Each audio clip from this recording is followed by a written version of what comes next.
বিশ্বে প্রথমবারের মতো জলবায়ু ভিসা চালু করেছে অস্ট্রেলিয়া। এই ভিসাধারীরা দেশটিতে স্থায়ীভাবে বসবাসের সুযোগ পাবেন। প্রথম দফায় টুভালুর 1/3-এরও বেশি নাগরিক এই ভিসার জন্য আবেদন করেছেন। আগ্রহীরা আগামী 18 জুলাই পর্যন্ত আবেদন করতে পারবেন।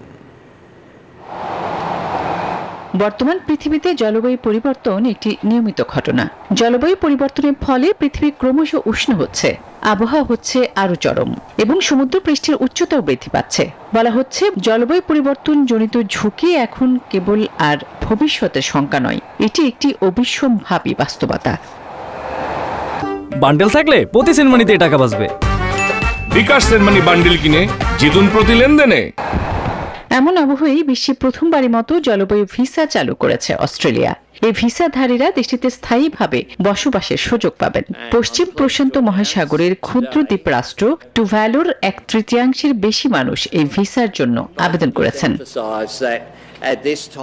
জলবায়ু ভিসার আওতায় টুভালুর নাগরিকরা অস্ট্রেলিয়ায় বাস করা, কাজ করা এবং পড়াশোনার সুযোগ পাবেন। পাশাপাশি অস্ট্রেলীয় নাগরিকদের মতো স্বাস্থ্যসেবা ও শিক্ষা সুবিধাও তারা ভোগ করবেন। এই অভিবাসন টুভালুর জন্য বাড়তি রেমিটেন্সের পথ খুলে দিতে পারে বলেও মনে করা হচ্ছে, কেননা জলবায়ু পরিবর্তনের সবচেয়ে বেশি ঝুঁকিতে থাকা দেশগুলোর একটি টুভালু। বিশেষজ্ঞরা বলছেন দেশটির সমুদ্র স্তর বাড়ছে। 16 জন প্রথম আবেদন গ্রহণের জন্য ওয়েবসাইট খোলা হয়। এই বছরের 18 জুলাই পর্যন্ত আবেদন করতে পারবেন আগ্রহীরা। আবেদনকারীদের মধ্য থেকে প্রতি বছর র্যান্ডম পদ্ধতিতে টুভালুর নাগরিকদের মাত্র 280টি ভিসা দেয়া হবে।